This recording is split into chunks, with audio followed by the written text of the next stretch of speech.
This video is sponsored by Ram Ram Group of Companies, co-sponsored by Nature House and भैया G silver coated इलायची। क्या वाकई ये सच है कि करनी सेना ने जो किया 12 तारीख को उसने योगी आदित्यनाथ को फंसा दिया है?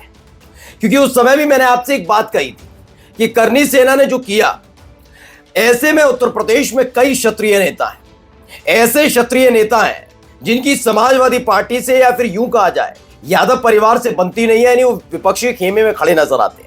लेकिन ऐसा क्या था कि 12 अप्रैल को राणा सांगा के सम्मान में जयंती का आयोजन किया गया।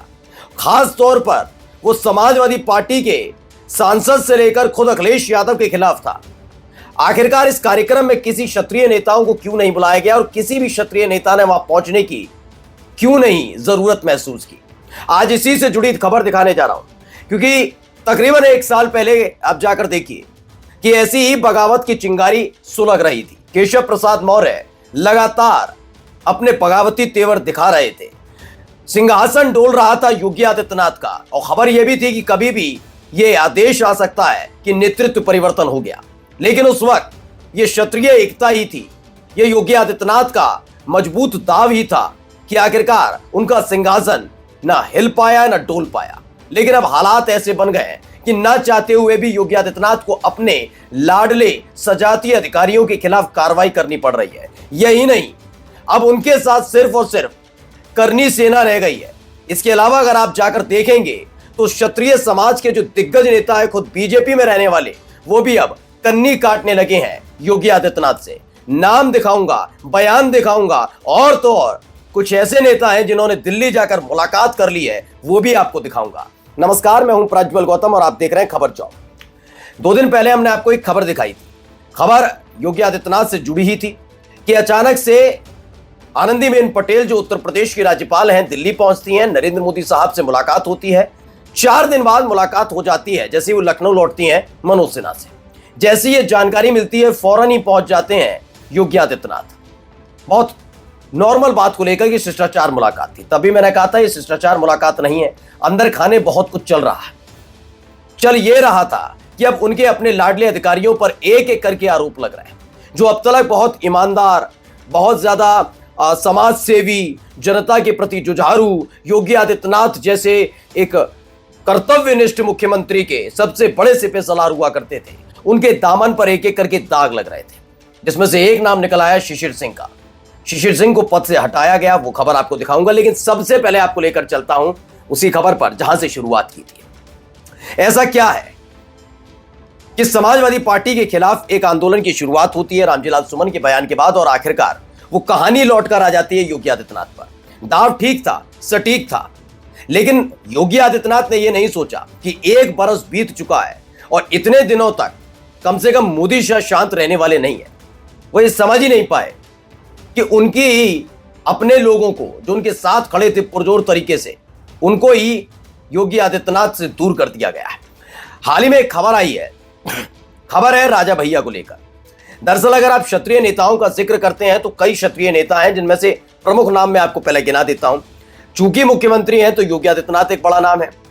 चूंकि पूर्व मुख्यमंत्री रह चुके हैं उत्तर प्रदेश के और इस समय मौजूदा रक्षा मंत्री हैं, इसलिए राजनाथ सिंह का बहुत सम्मान है उत्तर प्रदेश के अंदर एक क्षत्रिय नेता के तौर पर। आगे आप पढ़ते हैं तो आपको राजा भैया का जिक्र भी मिलेगा, और आगे देखेंगे तो धनंजय सिंह भी है और ब्रजभूषण शरण सिंह का भी अपना एक औरा है। लेकिन ये हुआ क्या है कि आखिरकार राजा भैया योगी आदित्यनाथ से मुलाकात करने नहीं पहुंचते, एक ठाकुर मुख्यमंत्री से मुलाकात करने नहीं पहुंचते, एक क्षत्रिय नेता से मुलाकात नहीं करते, बल्कि वो दिल्ली जाकर मोदी और शाह से मुलाकात कराते हैं। उस मुलाकात में ऐसी क्या बात हुई? जबकि आप जानते हैं कि मोदी शाह वर्सेस योगी आदित्यनाथ, वो जरूर लड़ाई हल्की पड़ी है, लेकिन इतनी भी हल्की नहीं हुई है कि लोग समझ नहीं पा रहे। अब ये जो चक्रव्यूह रचा गया था पिछले 1 साल में, क्या उसकी समय अवधि पूरी हो चुकी है? क्योंकि खबर है कि राजा भैया ने पहले जाकर मुलाकात की सीधे अमित शाह से, और ऐसे वक्त में जाकर मुलाकात कर ली है जब बार बार योगी आदित्यनाथ, या यूं कहा जाए उनके आशीर्वाद से या किसी भी तरीके से, राणा सांगा के मुद्दे पर समाजवादी पार्टी को घेरने का काम किया जा रहा था। मैं बार बार आशीर्वाद शब्द का जिक्र क्यों करता हूं, मैं इसलिए बता दूं क्योंकि आप जब रामराज का जिक्र करते हैं तो रामराज में किसी को भी छूट नहीं मिलती कि वो कानून व्यवस्था की धज्जियां उड़ाए।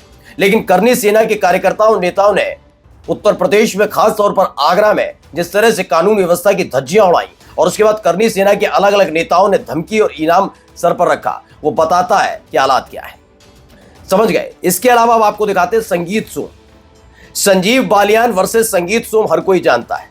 आपने संजीव बालियान के मुखमंडल से कोई धमकी, कोई बयान नहीं सुना होगा, लेकिन आपने संगीत सोम के मुंह से सुन लिया कि वो कहते हैं कि आंदोलन करेंगे, रामगोपाल यादव तो दौड़ा कर पीटे जाएंगे। ये सारी चीजें क्या है, वही मैं समझा रहा हूं। अब क्या हुआ कि इतना बड़ा आंदोलन होता है, क्षत्रिय समाज का आंदोलन है, राजा भैया को जाना चाहिए था, नहीं जाना चाहिए तो खुलकर कहना चाहिए था, लेकिन उन्होंने ऐसा कुछ नहीं किया। उल्टा किया, दिल्ली जाकर मुलाकात कराए।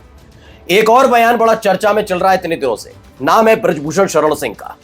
ब्रजभूषण शरण सिंह का नाम आप जानते ही हैं और उनका अपना ऑरा क्या है, मेरे ख्याल से लोग समझते भी हैं कि अच्छे बड़े क्षत्रिय नेता हैं। हाल ही में उन्होंने बताया कि नेताजी जब रक्षा मंत्री हुआ करते थे, उन्होंने बताया कि जब वो मुझसे मिलने गए तो लिफ्ट में जा रहे थे, अचानक से उन्होंने लिफ्ट का दरवाजा बंद होने वाला था, रुकवाया, बाहर आए, ब्रजभूषण शरण सिंह से चिट्ठी मांगी और शाम 4 बजे तक ब्रजभूषण शरण सिंह का काम हो गया।